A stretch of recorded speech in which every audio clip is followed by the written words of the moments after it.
മണ്ണിൽ എന്നെയും നിന്നെയും കിടത്തുമെന്ന് ബോധ്യമുണ്ട് എങ്കിൽ 4 കാര്യങ്ങൾ ജീവിതത്തിൽ നിന്ന് ഒഴിവാക്കണം. അല്ല, ഞാൻ മരിക്കൂല, ഞാൻ അവസാനം വരെ ഇവിടുത്തെ രാജാവായിട്ടുണ്ട് എന്ന് ബോധമുണ്ടെങ്കിൽ നിനക്ക് തോന്നില്ല എന്നെ ഞാൻ മരിക്കൂല, എന്റെ മുകളിൽ ഇനി ആരാ വരുന്ന അസ്രായേലും വരില്ല എന്ന ഒരു മൂഢസ്വർഗത്തിലാണ് നീയെങ്കിൽ നിനക്കാവാം. അതല്ല, 6 അടി മണ്ണിൽ കിടക്കുമെന്ന ബോധ്യമുണ്ടെങ്കിൽ 4 കാര്യങ്ങൾ ജീവിതത്തിൽ നിന്ന് ഒഴിവാക്കണം. അല്ലാഹു തൗഫീഖ് നൽകട്ടെ. ആമീൻ പറ മനുഷ്യന്മാരെ. ഞാൻ ആ 4 കാര്യം പറഞ്ഞാൽ എന്താ ഇനി ജീവിതത്തിൽ ചെയ്യാൻ പാടില്ല? ചെയ്യുവോ? ഇത്രയും നിങ്ങൾക്ക് കബറ് കേട്ടിട്ട് മനസ്സിലാവില്ല. ഇല്ല എന്ന് പറയാൻ പറ്റുള്ളത് പിന്നെ ഇനിയിപ്പോ ആരോടെ വാദം? 4 കാര്യങ്ങൾ ഞാൻ പറഞ്ഞാൽ അത് ഒഴിവാക്കണം. കഴിയും, നമ്മളെ കൊണ്ട് കഴിയും. കഴിയാത്തതൊന്നുമില്ല. ഉറപ്പിച്ചവരെന്ന് കൈവക്കിൽ 4 കാര്യം പറഞ്ഞു തരും ഞങ്ങളുടെ ജീവിതത്തിൽ നിന്ന് ഒഴിവാക്കും. അൽഹംദുലില്ലാഹ്, താഴ്ത്തി ഈ നാട് നന്നായി. ഇനി ഈ നാട് മദീന. ആ 4 സ്വഭാവം ഒഴിവാക്കി. അല്ലാഹു തൗഫീഖ്. 1, ഞാൻ പറഞ്ഞല്ലോ 2 മണിക്കൂർ കഴിഞ്ഞ് നമ്മൾ പിരിയുമ്പോ സമയത്തിരിയായി എനിക്ക് ധൃതിയുണ്ട്. അവസാനം നമ്മുടെ ദുആയും കഴിഞ്ഞിട്ട് എല്ലാവരും ഒത്തിരി ഒന്നും പറയണ്ട, ഇത്തിരി പറഞ്ഞാൽ മതി. ഷുജായി ചോദിച്ചതുപോലെ ബുദ്ധി കൂർമ്മതയുള്ളവർക്ക് അല്പം മാത്രം പോരെന്ന്. ബുദ്ധി കൂർമ്മതയുള്ളവർക്ക് അല്പം മതി. ജീവിതത്തിൽ ഇതൊരു വഴിത്തിരിവാണ്. ഇന്നൊരു തീരുമാനമെടുക്കണം, ഇതെന്റെ ജീവിതത്തിൽ ഉണ്ടാവില്ല. 1, 4 കാര്യങ്ങൾ ഒഴിവാക്കണം, 4 കാര്യങ്ങൾ വർദ്ധിപ്പിക്കണം. ശ്രദ്ധ ചെയ്തൂടെ? ആമീൻ ഒന്ന് സഹകരിക്കുകയും. നമ്മൾ 2 ദിവസം ബാധനം വന്നിട്ട് ഞാൻ ഈ തൊണ്ട വിട്ട് വിളിച്ചിട്ട് എന്താ കാര്യമില്ല, എന്റെ ആരോഗ്യം പോകുന്നല്ലാതെ. ഇത് നമ്മുടെ ജീവിതത്തിൽ ചെയ്താൽ ഈ 2 ദിവസം നമ്മൾ വന്നതിന്, ഇരുന്നതിന്, പോയതിന് വലിയ തൗഫീഖ് കിട്ടും. 1 പറയുമ്പോ അത് മാറ്റാൻ പറ്റൂല എന്ന് പറയരുത്. ആദരവായ റസൂലുള്ളാഹി സ്വല്ലല്ലാഹു അലൈഹി വസല്ലം പറയുകയാ, നാളെ ഖബറിൽ പോയി കിടക്കണം, നാളെ നരകത്തെ കാണാനുള്ളവരാ എന്ന ബോധം ഏതെങ്കിലും ഒരാൾക്കുണ്ടെങ്കിൽ അവൻ ജീവിതത്തിലെ 4 സ്വഭാവങ്ങളോട് വിട പറയണം. 1, അൽ കദിബു, കള്ളം പറയാൻ പാടില്ല. 1, കള്ളം പറയാൻ പാടില്ല. അൽ കദിബു, അവന്റെ ജീവിതത്തിൽ നിന്ന് കള്ളത്തെ ഒഴിവാക്കി മാറ്റി നിർത്തണം. വെറുതെ ആവശ്യമില്ലാത്ത കള്ളങ്ങൾ പ്രചരിപ്പിക്കരുത്. ഇപ്പൊ തെരഞ്ഞെടുപ്പ് കിടക്കുന്ന കാലമാണ്. ആരധികാരത്തിൽ വരട്ടെ, നമുക്കത് പ്രശ്നമല്ല. പക്ഷെ അല്ലാഹു നമുക്ക് ഖൈറായ ഭരണാധികാരികൾക്ക് അല്ലാഹു വിജയം നൽകുമാറാകട്ടെ. അതുമായി ബന്ധപ്പെട്ട് കള്ളങ്ങൾ, പച്ചക്കള്ളങ്ങൾ പറയാൻ പാടില്ല. കാരണം ഇത് 5 വർഷം കൊണ്ട് അവസാനിക്കുന്ന ജീവിതമല്ല, ഇത് കാലാകാല ജീവിതത്തിലേക്ക് നടക്കാനുള്ളതാണ്. അതുകൊണ്ട് പെണ്ണുങ്ങളെ പച്ചക്കള്ളം പറയാൻ പാടില്ല. പറയണ കള്ളത്തിന് വല്ല അർത്ഥമില്ല. ചുമ്മാ അങ്ങോട്ട് പറയാം. ഇടയ്ക്ക് കബറിൽ കിടക്കണമെന്ന് ബോധമില്ല കുട്ടിയെ. അതാരെ കുറിച്ചാ? തങ്ങളെ കുറിച്ചാണേലും വേണ്ടൂല, മൂര്യാരെ കുറിച്ചാണേലും വേണ്ടൂല, ആചാരെ കുറിച്ചാണേലും വേണ്ടൂല, നാട്ടുകാരെ കുറിച്ചിട്ടാണെങ്കിലും വേണ്ടൂല, വീട്ടുകാരെ കുറിച്ചിട്ടാണെങ്കിലും വേണ്ടൂല, നന്നായിട്ട് ജീവിക്കുന്ന പെണ്ണുങ്ങളെ കുറിച്ചിട്ടാണെങ്കിലും വേണ്ടൂല. പച്ചക്കള്ളം പറയാം. ഇന്ന് വാട്സപ്പും ഫേസ്ബുക്കും നമുക്ക് നൽകിയതാണ് കള്ളം. ഈ കള്ളം പറയാനുള്ള കാരണം ഏതാണ്? രണ്ടാമത് ഒഴിവാക്കേണ്ട സ്വഭാവം അൽ ഹസദു, അസൂയ ഒഴിവാക്കണം. അസൂയ ഒഴിവാക്കണം. കാരണം എന്താ? അൽ ഹസദു യഅകുൽ ഹസനാതി കമാ യഅകുലുൻ നാറു അൽ ഹതബാ.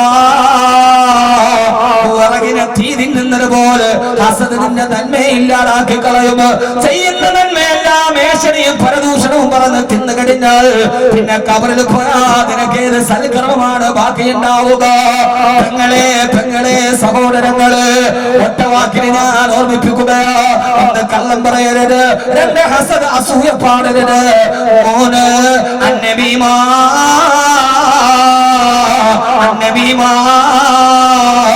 പരദൂഷണവും മേശണിയും പറയാൻ പാടില്ല. മാന്യമായി ജീവിക്കുന്നവരെ കുറിച്ച്, നല്ലവരായി ജീവിക്കുന്നവരെ കുറിച്ച് അന്നബീമാ മേശണിയും പരദൂഷണവും പറയരുത്. ആ പറയുന്ന ഒരാൾ കബറിൽ കിടക്കുകയില്ല, അവൻ കബറിൽ കിടക്കുകയില്ല, അവൻ കബറിൽ കിടക്കുകയില്ല.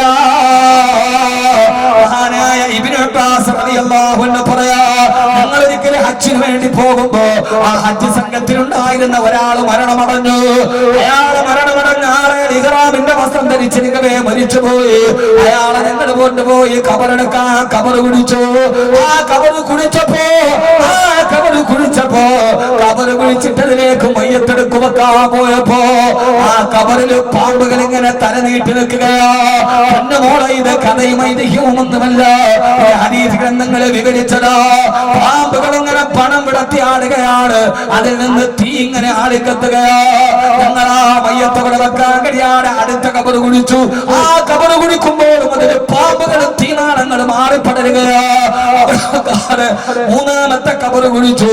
ആ മൂന്നാമത്തെ കബറിലും പാമ്പുകളും തീനാളങ്ങളുമാ. ഞങ്ങളാ കബർ കുടിച്ചു മടുത്തപ്പോ ഈ മനുഷ്യനെ കബറടക്കാൻ കഴിയാതെ മഹാനായ അബൂ ഹുറൈറ റളിയല്ലാഹു അൻഹുവിന്റെ അടുക്കൽ വന്നിട്ട് പറഞ്ഞു, മഹാനവറുകളെ, ഈ മനുഷ്യനെ കബറടക്കാൻ പോകുമ്പോ തീനാളങ്ങളും പാമ്പുകളും കാണുകയാ. മഹാനവറുകൾ പറഞ്ഞു, നിങ്ങൾ അവിടെ കബറടക്കുക. അടുത്ത കബർ കുടിച്ചു. പാമ്പുകളും തീനാളങ്ങളും ആ പാമ്പിന്റെ ഇടയിലേക്ക്, ആ തീനാളത്തിന്റെ ഇടയിലേക്ക് ആ മനുഷ്യന്റെ മയ്യത്തങ്ങനെ എടുത്തു വെച്ച് നിവൃത്തിയില്ലാതെ മണ്ണ് മൂടി. എന്നിട്ട് മഹാനായ ഇബ്നു അബ്ബാസ് റളിയല്ലാഹു തആല പറയാ, അബൂ ഹുറൈറ റളിയല്ലാഹു തആല ഞങ്ങളോട് പറഞ്ഞു, ഇബ്നു അബ്ബാസ് ഹഫർതുമ അർദ കുല്ലഹാ, ഈ ഭൂമി മുഴുവനും അയാൾക്ക് വേണ്ടി നിങ്ങളെ കബർ കുഴിച്ചാൽ ആ കബറിൽ തേളും പാമ്പും തീയുമില്ലാത്തൊരു കബർ നിങ്ങൾക്ക് കാണാൻ കഴിയില്ല. എന്റെ മഹാനവറുകളെ, ആ മനുഷ്യന്റെ വീട്ടിൽ പോയി ചോദിക്ക്. ആ മരിച്ച മനുഷ്യന്റെ വീട്ടിൽ പോയിട്ട് ഭാര്യയോട് ചോദിച്ചു, ആ മനുഷ്യൻ എങ്ങനെയുള്ള ആളായിരുന്നു? അപ്പോഴാണ് പറഞ്ഞത്, അയാൾ അരിക്കച്ചവടക്കാരനാണ്.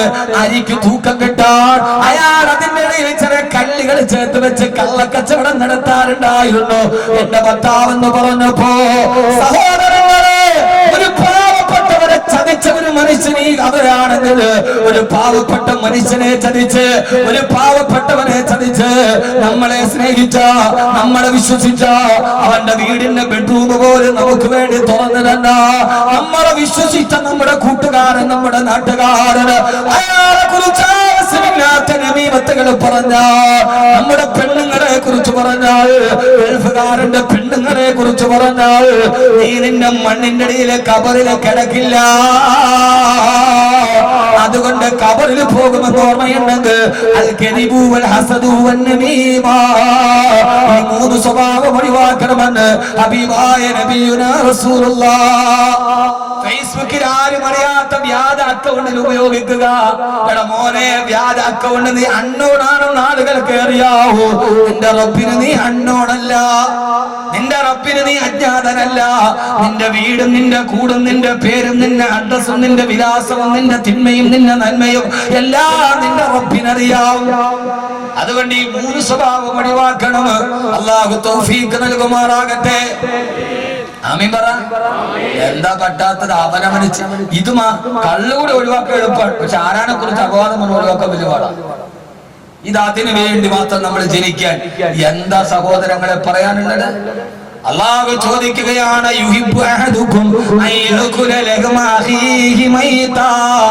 മരിച്ച് ചത്ത് കിടക്കുന്ന ഒരു ശവത്തിന്റെ മാംസം തിന്നാൻ നിനക്ക് ഇത്ര ഇഷ്ടമാണോ?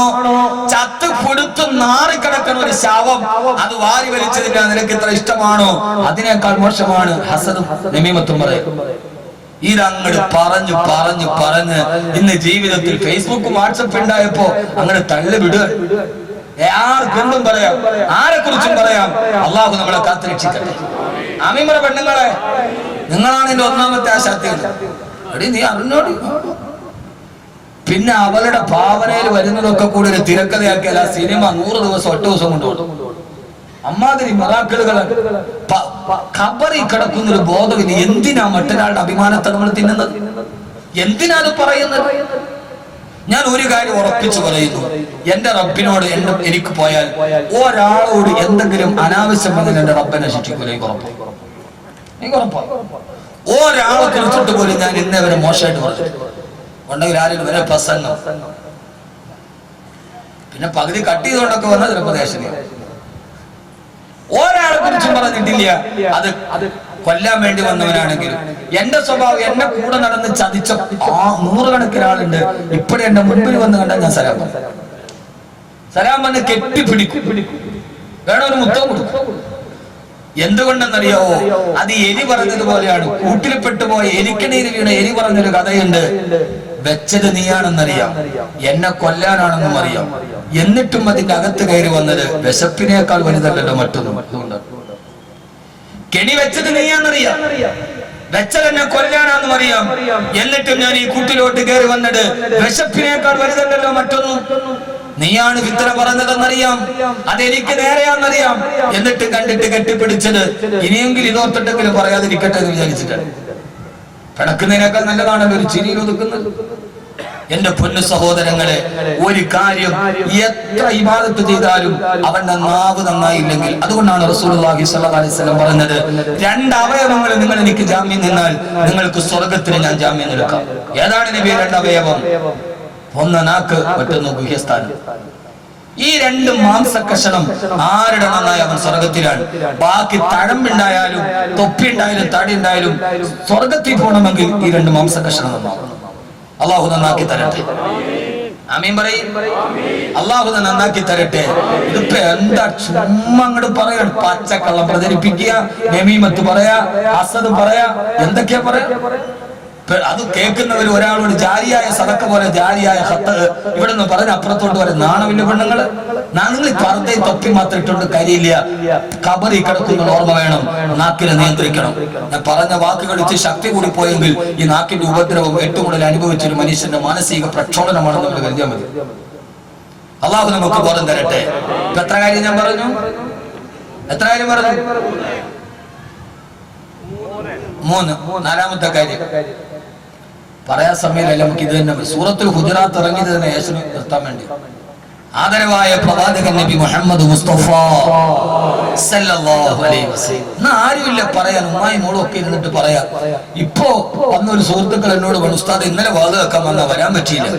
എന്ത് പറ്റി മോനെ? വന്ന വഴിക്ക് ഒരു അപകടം ഉണ്ട്. ഒരു ബൈക്ക് വന്നിട്ട് വേറെ ബൈക്ക് ഇടിച്ചു. വാപ്പായും മോനും കൂടി ബൈക്കിൽ വരിക, 2 മക്കളും കൂടി വേറൊരു ബൈക്കിൽ വന്നൊരു ഉമ്മായും മോനെ പിടിച്ചു.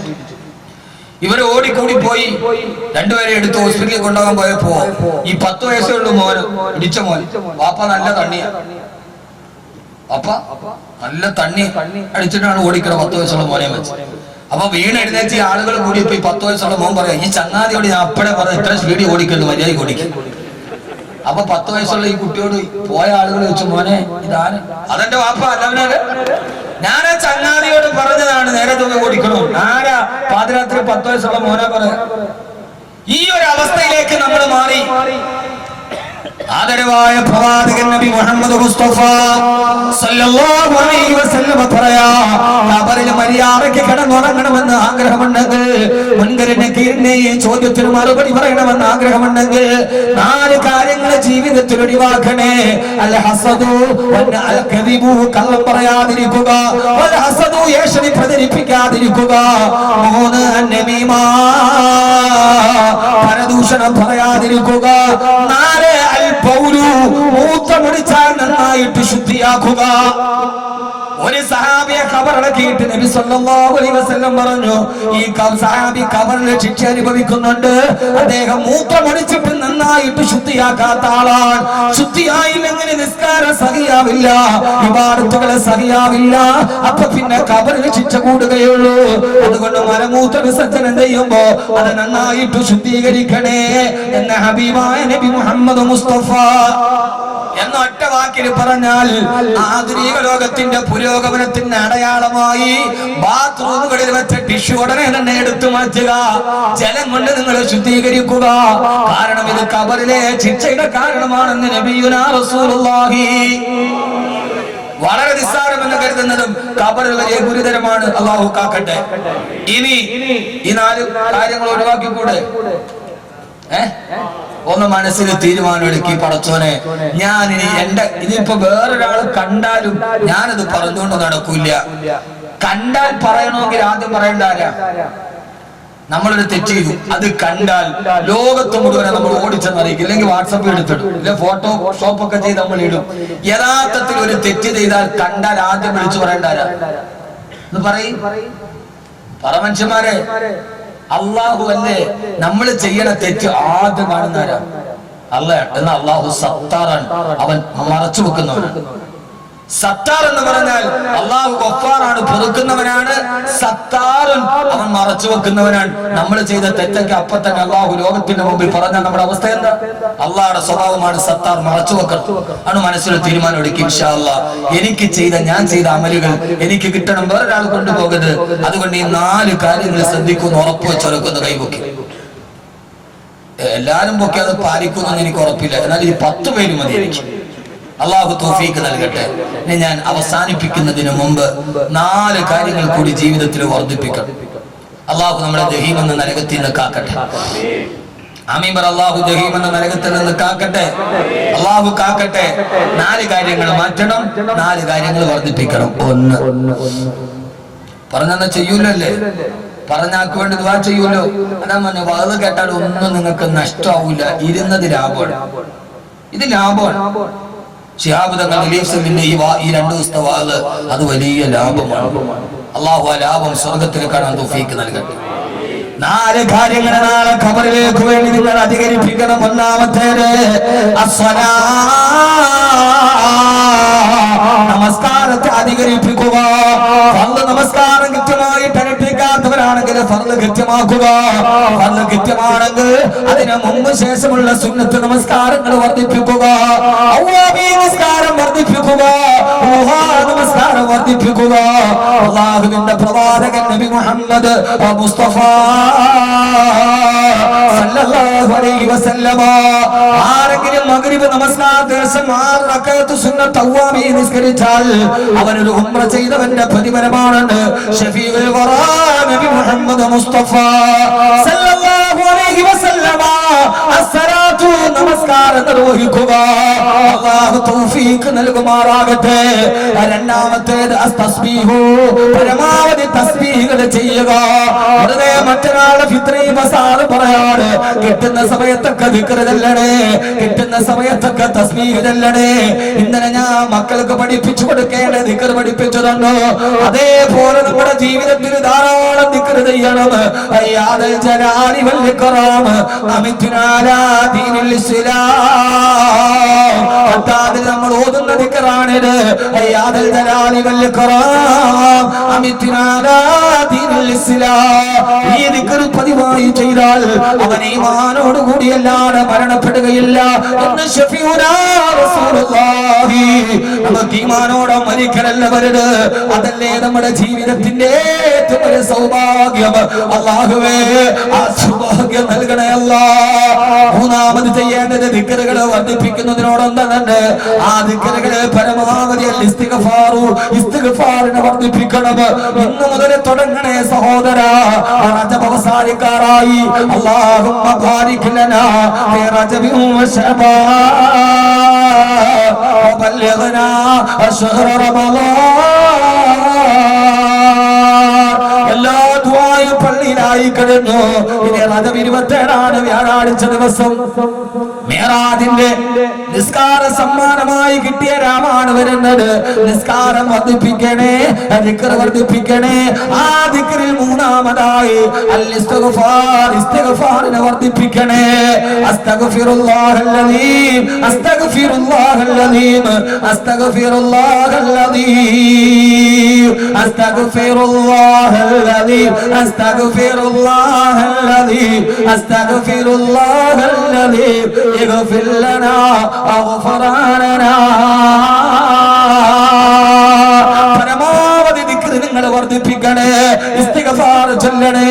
പാണക്കാട് പ്രിയപ്പെട്ട സയ്യിദ് ഹൈദരലി ശിഹാബ് തങ്ങൾ മഹാനവരുടെ ഇജാസിയത്തോടെ കൈമാറപ്പെട്ട സമസ്ത കേരള ജമിയത്തുൽ ഉലമ ഈ ശപിക്കപ്പെട്ട ലോകത്തിന് നന്മയുടെ ചിന്തായി നമുക്ക് മതിപ്പ് തന്ന മജ്ലിസുൻ നൂറിൽ പങ്കാളികളാവണേ. അത് പ്രകാശത്തിന്റെ മജ്ലിസുകളാണ്. ആ മജ്ലിസുൻ നൂറിൽ നിന്ന് പങ്കെടുത്ത ഒരു വ്യാഴാഴ്ച മജ്ലിസുൻ നൂറിൽ നിന്ന് പങ്കെടുത്താൽ നമ്മുടെ പഴയകാലം തിരിച്ചു വരികയാ. എല്ലാ ബലാ മുസീബത്തും എടങ്ങേറുകൾ മുസീബത്തും ബദിരീങ്ങളുടെ ബർക്കത്തിനാൽ ഇമൈ കാക്കണേ യാ റബ്ബനാ. അല്ലാഹുവേ അല്ലാഹുവേ ബദിരീങ്ങളുടെ അസ്മാഉ ചൊല്ലിട്ട് എടങ്ങേറുകൾ മാറാൻ, പ്രയാസങ്ങൾ മാറാൻ, ഒന്നിച്ചിരുന്നിട്ട് നമ്മുടെ മക്കളെ മജ്‌ലിസ് നൂറ് പഠിപ്പിച്ചു കൊടുക്കണേ. 6 അടി മണ്ണിലേക്കുള്ള പാതയമാണ്. അതിൽ ഇസ്തിഗ്ഫാർ വർദ്ധിപ്പിക്കണേ. എത്രയോ തെറ്റ് ചെയ്ത ആളുകളാണ് നമ്മൾ.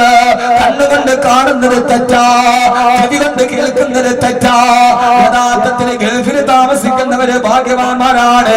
കാരണം എന്തെന്നറിയോ? ഗൾഫിൽ ഒരു വാഹനത്തിൽ കയറിയിട്ട് നാഷണൽ ഹൈവേയിലൂടെ യാത്ര ചെയ്താൽ ഓരോ ഇഷാറയിലെത്തുമ്പോ അല്ലെങ്കിൽ ഒരു സിഗ്നലിലെത്തുമ്പോ സിഗ്നലിന്റെ താഴ്ഭാഗത്തൊരു ബോർഡുണ്ട്, അല്ലാഹുവിന്റെ ദിക്ർ മറക്കല്ലേ. ഞാൻ പലപ്പോഴും പറയാറുണ്ട്, ഗൾഫിൽ താമസിക്കുന്നവര് ഒരർത്ഥത്തിന് ഭാഗ്യവാന്മാരാ. ഓരോ സിഗ്നലിന്റെ ബോർഡിന്റെ നാളെ അവിടെ എഴുതി വെച്ചിരിക്കുന്നത് തകർക്കാൻ പറ്റാത്ത വിശ്വാസമെന്നല്ല, മൂലക്കുരുവിന് ചികിത്സയുണ്ടെന്നല്ല. അവിടെ എഴുതിയിട്ടുണ്ട് വാഹനം ഓടിക്കുമ്പോ ഉറപ്പിന്റെ ദിക്റിനെ മറന്നു പോകരുത്. 1 കിലോമീറ്റർ കഴിയും അടുത്ത ബോട്ടുണ്ട്, സുബ്ഹാനല്ലാഹ് പറയ. അത് കാണുമ്പോ അറിയാതെ നമ്മളൊരു സുബ്ഹാനല്ലാഹ് പറയുമല്ലോ. അത് കഴിഞ്ഞ് 1 കിലോമീറ്റർ കഴിയുമ്പോ അൽഹംദുലില്ലാഹ് എന്ന് പറ. ഷോപ്പിംഗ് മാളുകൾ പോലും ദിക്ർ എഴുതി വെച്ചിട്ടുണ്ട്. സഹോദരാ, നമ്മുടെ നാട്ടിലോ ഹൈസ്കൂളിന്റെ മുറ്റത്ത് പോലും, കുട്ടികൾ പഠിക്കുന്ന സ്കൂളിന്റെ മതിലിൽ പോലും ഭാര്യ മക്കളുമായി യാത്ര ചെയ്യാൻ കഴിയാതെ സിനിമാ തടിയുടെ അടിവസ്ത്രമില്ലാത്ത ഫോട്ടോകൾ വെക്കുന്ന, അത് കണ്ടിട്ട് ഹറാമ് കണ്ട് കണ്ണിങ്ങനെ പോകുമ്പോ പൊന്നുമോനെ, നമ്മൾ ചെയ്യുന്ന ഹറാമുകൾക്ക് അതിരില്ല. നമ്മുടെ കണ്ണുകൾ കൊണ്ട് കാണാത്ത ഹറാമുകളേതാ? അടച്ചു പിടിച്ചു നടക്കാൻ പറ്റൂ ഉസ്താദേ? അതൊക്കെ ചോദ്യം അല്ലട കുട്ടിയെ. അടച്ചു പിടിച്ച് നടന്നവരുണ്ട് ഉസ്താദേ. കണ്ണടച്ചിട്ട് നടക്കാൻ പറ്റുമോ? തർബിയത്ത് കിട്ടിയാൽ കണ്ണടച്ച് നടക്കുന്നവരുണ്ട്. മഹാനായ ഖാത്തമുൽ അസ്മർ റളിയല്ലാഹു അൻഹു ശകീഖുൽ ബൽഖി എന്ന കൂട്ടുകാരന്റെ വീട്ടിൽ 30 വർഷത്തെ സ്ഥിര സന്ദർശകനാണ്. ആ 30 വർഷം എന്റെ കൂട്ടുകാരന്റെ വീട്ടിൽ ചെല്ലുമ്പോ പെൺമക്കളുള്ള വീട്ടിൽ ഇതേവരെ കുടിക്കാനുള്ള വെള്ളം ഒഴിച്ചു തന്നത് ആണാണോ പെണ്ണാണോ എന്നറിയില്ലായിരുന്നു മാനവർക്ക്. കാരണം കണ്ണുയർത്തി നോക്കില്ല. ഒരു ദിവസം ഖാത്തമുൽ അസ്മർ റളിയല്ലാഹു അൻഹു ശകീഖുൽ ബൽഖി റളിയല്ലാഹു അൻഹുവിന്റെ വീട്ടിൽ ചെല്ലുമ്പോ മാനവരുടെ വസ്ത്രം മാറിക്കൊണ്ടിരിക്കുകയാണ്. വാതിലിന്റെ മുട്ട് കേട്ടിട്ട് മക്കളോട് പറഞ്ഞു, പെമ്മക്കളെ ആരാണ് വാതിലെന്ന് നോക്ക്. പെമ്മക്കൾ വന്ന് വാതിൽ തുറന്നപ്പോ ഖാത്തമുൽ അസ്മർ എന്ന ചെറുപ്പക്കാരൻ കണ്ണിങ്ങനെ താഴേക്ക് നോക്കിയിട്ട് തറയിലോട്ട് നോക്കി നിൽക്കുകയാ. ആ പെമ്മക്കള് 30 വർഷം ഞങ്ങളുടെ വീട്ടിൽ വന്ന ചെറുപ്പക്കാരനെ കുറിച്ച് വാപ്പാനോട് പറഞ്ഞു. വാപ്പ ചോദിച്ചു, മോളെ ആരാണ്? ഈ പറഞ്ഞ മറുപടി ലോക ചരിത്രത്തിൽ ഒരു ചെറുപ്പക്കാരനെ കുറിച്ച് പറയാൻ കഴിയില്ല. ഇസ്ലാമിന്റെ ഈ ചെറുപ്പക്കാരനെ കുറിച്ചല്ലാതെ. ആ പെൺകുട്ടികൾ പറഞ്ഞു, ഉപ്പ വാതിലിൽ മുട്ടിയടാണെന്നറിയോ? സാഹിബുക്കൽ അങ്ങയുടെ അന്ധനായ കൂട്ടുകാരനാണ് ഉപ്പ. അന്ധനോ മോളെ? നോക്കുമ്പോ ഖാത്തമുൽ അസ്മർ റളിയല്ലാഹു അൻഹു ആണ്. ഈ ചെറുപ്പക്കാരൻ അന്ധനല്ല. 30 വർഷക്കാരൻ തങ്ങളുടെ വീട്ടിൽ സ്ഥിരം വന്നിട്ട് തങ്ങളുടെ നേരെ കണ്ണുയർത്ത് നോക്കാത്തത് കൊണ്ട് ആ ചെറുപ്പക്കാരൻ അന്ധനാണെന്ന് ധരിച്ചിരുന്നു ഈ പെൺമക്കൾ. മഹാനായ ഖാത്തമുൽ അസ്മർ റളിയല്ലാഹു അൻഹു അത്രയൊക്കെ ഈമാൻ നമുക്ക് എത്തിയിട്ടില്ല. അതുകൊണ്ട് നമ്മൾ കാണുന്നതൊക്കെ തെറ്റാണ്. ആ തെറ്റിന്റെ കാരണത്താൽ പരമാവധി ഇസ്തിഗ്ഫാർ ചൊല്ലണേ. അസ്തഗ്ഫിറുല്ലാഹൽ അലീം. എല്ലാ ദിവസവും അസ്ർ കഴിഞ്ഞ് 100 ഇസ്തിഗ്ഫാർ, 100 സുബ്ഹാനല്ലാഹി വൽഹംദുലില്ലാഹി വലാ ഇലാഹ ഇല്ലല്ലാഹു അല്ലാഹു അക്ബർ, 100 സ്വലാത്തും പതിവാക്കണേ. അല്ലാഹു തൗഫീഖ് നൽകുമാറാകട്ടെ. ആമീൻ പറയ്. നമ്മൾ കണ്ണുകൊണ്ട് കാണണതൊക്കെ പാവമാണ്. അതുകൊണ്ട് ഇസ്തിഗ്ഫാർ വർദ്ധിപ്പിക്കണം. ചലോ ചെയ്തൂടെ? അപ്പൊ 1 നിസ്കാരം വർദ്ധിപ്പിക്കണം. 2 ഞാൻ ഒരു നാട്ടുവർത്താനവും പറയാത്തത് വിഷയത്തിന്റെ വൈകുല്യം കൊണ്ടാണ്. പറയാതെ പോകരുത്, പറഞ്ഞിട്ടേ പോകാവൂ. ഇപ്പൊ എന്റെ വാദമൊക്കെ അങ്ങനെ ഒരു വർത്താനവും ഇല്ല, വാദം പറയാം. അതുകൊണ്ടാണ് 200 സദസ്സ് കേട്ടിട്ട് മതിയാവാദം വീണ്ടും പറഞ്ഞത്. അള്ളാഹുവിനെ നിലനിർത്തി തരട്ടെ. അള്ളാഹു നിലനിർത്തി തരട്ടെ. 2 ദിക്ർ വർദ്ധിപ്പിക്കണം. പരമാവധി ദിക്റുകൾ, ദിക്ർ മജ്ലിസുകൾ, ദിക്ർ സലാത്തിന്റെ മജ്ലിസുകൾ അവിടെയൊക്കെ പോയിരുന്ന് ചെല്ലണം. ഹദ്ദാദ് കൃത്യമായി ചെല്ലണം. അള്ളാഹു തൗഫീഖ് നൽകട്ടെ. 3 മൂന്നാമത്തെ എന്താ? ഓർമ്മയുണ്ട്. 3 ഇസ്തിഗ്ഫാർ ചൊല്ലുക. ഇനി മുതൽ റജബായി വർദ്ധിപ്പിക്കണം, ഇസ്തിഗ്ഫാർ വർദ്ധിപ്പിക്കണം. 4 എന്താ നാലാമത്തേത് അസ്സദഖ.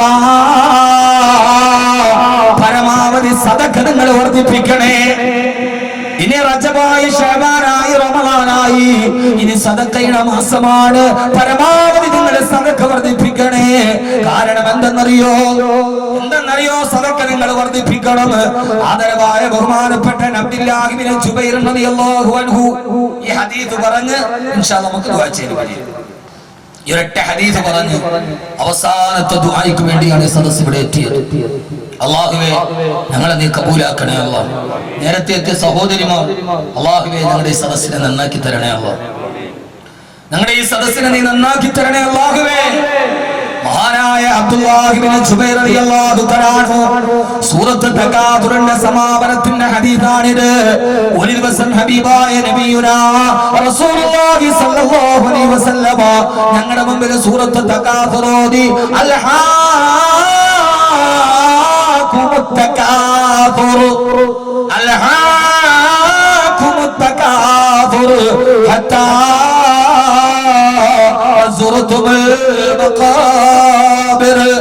ഏതുവരെയാണ് മനുഷ്യ നിന്റെ ഈ പ്രതാപം നിലനിൽക്കുന്നത്? നിന്റെ ഖബറിൽ നിന്നെ അടക്കുന്നത് വരെ ഈ ആയത്തോട് നിർത്തിയിട്ട് അല്ലാഹുവിന്റെ റസൂൽ മദീനത്തെ പള്ളിയുടെ മിമ്പറിൽ നിന്നിട്ട് ഞങ്ങളോടൊരു പ്രസംഗം നടത്തി. എന്നിട്ട് പറയാ യഖൂലു ഇബ്നു ആദം മാലി മാലി. ആദമിന്റെ സന്തതികൾ വിളിച്ചു പറയാണ് മാലി മാലി, എന്റെ സമ്പാദ്യമേ എന്റെ സമ്പാദ്യമേ എന്റെ സമ്പാദ്യമേ എന്നാദമിന്റെ മക്കൾ വിളിച്ചു പറയുന്നുണ്ട്. ആ സമയത്തെല്ലാം ഹബീബായ നബി തങ്ങൾ ചോദിക്കുകയാ, പണം പണം എന്ന് പറഞ്ഞവൻ കെട്ടിപ്പിടിച്ചു നടന്നിട്ടും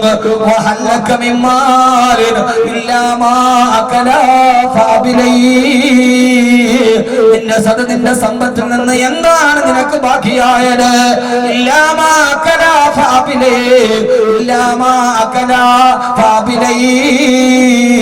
നീ കഴിച്ചതെല്ലാം വിസർജ്യമായിട്ട് വെളിയിൽ പോയല്ലോ.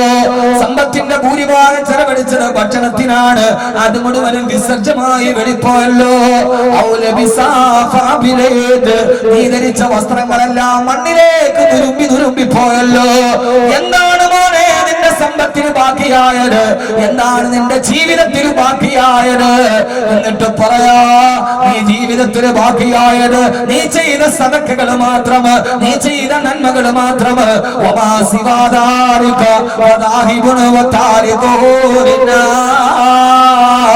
അതൊഴിച്ചതെല്ലാം നിന്റെ ജനങ്ങൾ കൊണ്ടുപോയതാണ്. നീ ചെയ്ത നന്മകളാണ് നിന്റെ 6 അടി മണ്ണിലേക്ക് ബാക്കിയുള്ളത്. ഞാൻ ഈ സദസ്സിൽ വന്നിരുന്നപ്പോ ഒരു സഹോദരൻ എന്നോട് പറഞ്ഞു, ഉസ്താദേ ഒരു സദഖയുണ്ട് അറബി കോളേജിന് വേണ്ടി, ഹിഫ്ള് കോളേജിന് വേണ്ടി. ആ സഹോദരൻ നിറഞ്ഞ മനസ്സോടെ കയ്യിലേൽപ്പിക്കുമ്പോ ഹൃദയമല്ലാതെ തണുത്തു പോയി. സഹോദരങ്ങളെ, അള്ളാഹു നമുക്ക് നിലനിർത്തി അനുഗ്രഹിക്കുമാറാകട്ടെ. അള്ളാഹു നിലനിർത്തി അനുഗ്രഹിക്കുമാറാകട്ടെ. എന്റെ ജീവിതത്തിൽ ഒരു സമ്മാനം പോലെ എപ്പോഴാണ് മരണം വരുന്നതെന്നറിയില്ലല്ലോ, ഏത് സമയത്താണ് മരണം വരുന്നതെന്നറിയില്ലല്ലോ. കേരളത്തെ നടിക്കൊരു മരണമുണ്ട്. ഇബ്രാഹിം മൗലവി എന്ന ആലിമായ ഒരു സഹോദരൻ, അദ്ദേഹത്തിന്റെ ഉമ്മ വയനാട്ടിലാണ്. അവിടെ ഉമ്മയെ കാണാൻ പോയി മൂവാറ്റുപുഴയിൽ നിന്ന് 16 വയസ്സുള്ള മോള് ഉമ്മയുടെ ഖിദ്മത്തിന് വയനാടിലാ. തിരിച്ചിറങ്ങുമ്പോ വാപ്പാനോട് പറഞ്ഞു, വാപ്പാ എനിക്കും കൂടെ വരണം, എനിക്ക് ഉമ്മാന്റെ കൂടെ വരണം, എനിക്ക് എന്റെ വീട്ടിൽ വരണം. മോളെ ഉമ്മുമാക്ക് ഖിദ്മത്തിന് ആരുമില്ല, പൊന്നുമോൾ ഇവിടെ നിൽക്ക ഇല്ല. ഉപ്പ കരയാൻ തുടങ്ങി. 16 വയസ്സുള്ള മോള്. മക്കളെ കരഞ്ഞാ പിന്നെ നമ്മുടെ കൽവിളകുമല്ലോ. അവരുടെ കണ്ണീര് കണ്ടാൽ കൽബ് വല്ലാതെ പൊട്ടിക്കരയുമല്ലോ. നിർബന്ധത്തിന് വഴങ്ങി ഉപ്പാന്റെ ഉമ്മാന്റെ കൂടെ കൂടി. അങ്ങനെയാണ് മരണമെന്ന് 3 അക്ഷരം തീരുമാനിച്ചാൽ പിന്നെ കാമുകനെ പോലെ മാടി വിളിക്കും.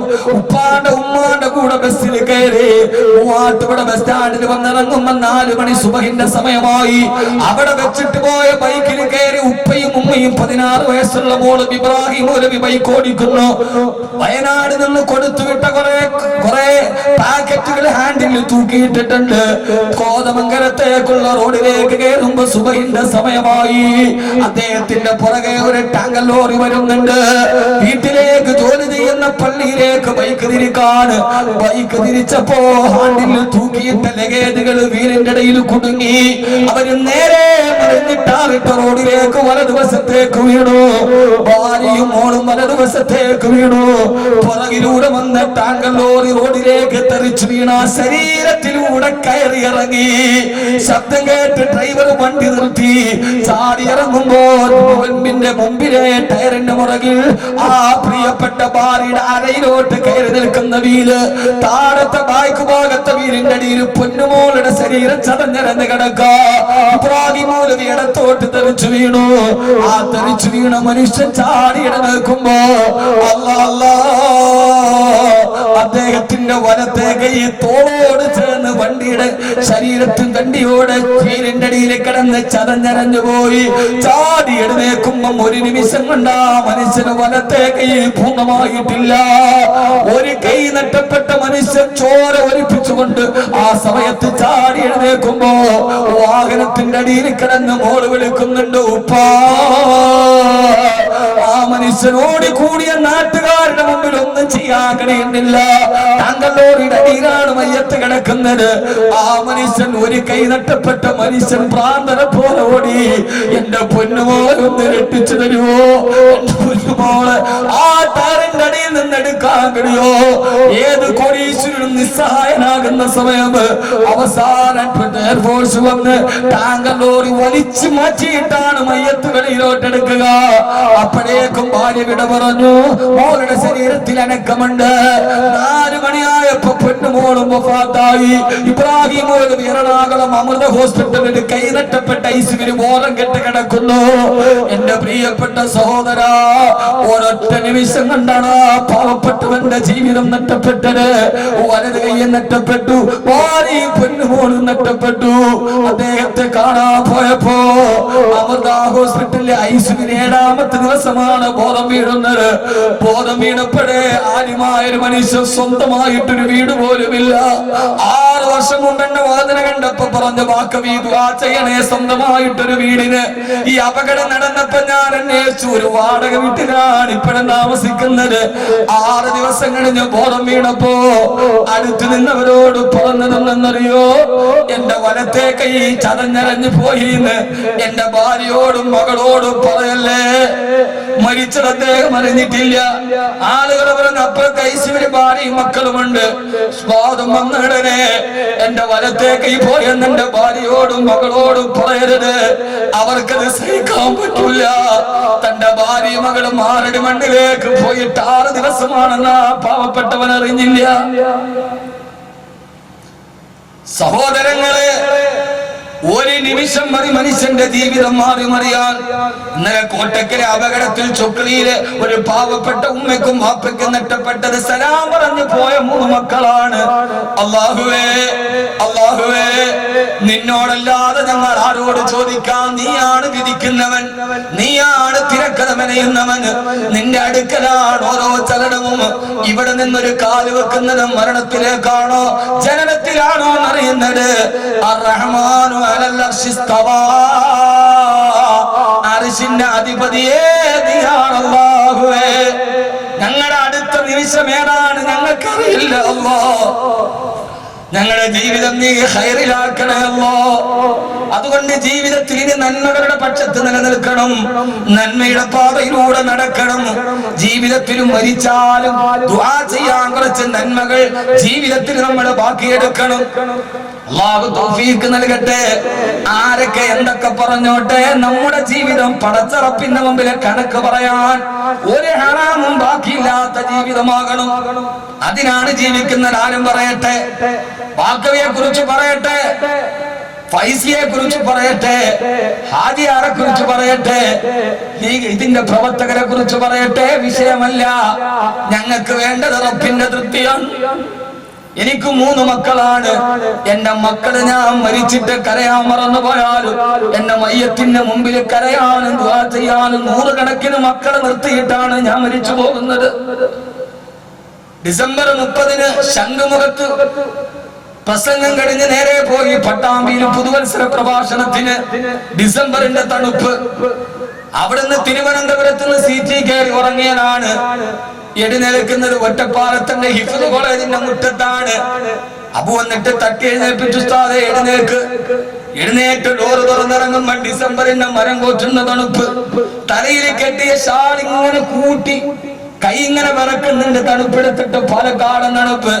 വെളിയിലോട്ടിറങ്ങുമ്പോ ഞാൻ കണ്ട കാഴ്ച, ആ ഡിസംബറിന്റെ തണുപ്പില് 11 വയസ്സ് പോലും പ്രായമാകാത്ത എന്റെ ഹിഫ്ദ് കോളേജിലെ ഹാഫിളീങ്ങളായ പൊന്നുമക്കള് ആ സമയത്ത് ഒന്നുമെടുത്തിട്ട് അവര് തഹജ്ജുദ് നിസ്കരിക്കുകയാണ്. അവിടെ ഖുർആൻ അവരുടെ മുമ്പിൽ ഇരിക്കുന്നുണ്ട്.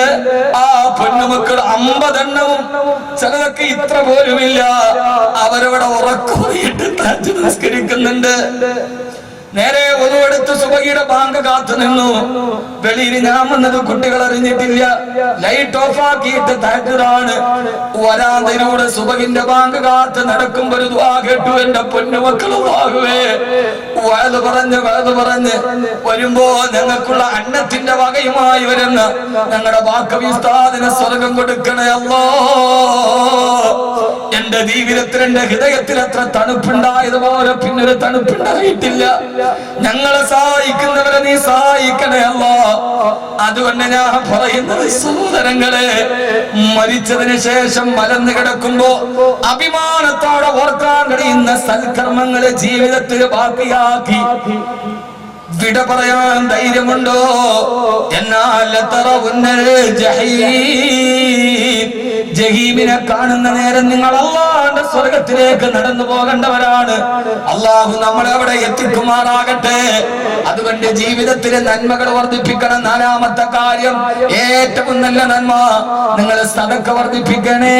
അല്ലാഹു സ്വീകരിക്കുമാറാകട്ടെ. അല്ലാഹു സ്വീകരിക്കുമാറാകട്ടെ. അല്ലാഹു സ്വീകരിക്കുമാറാകട്ടെ.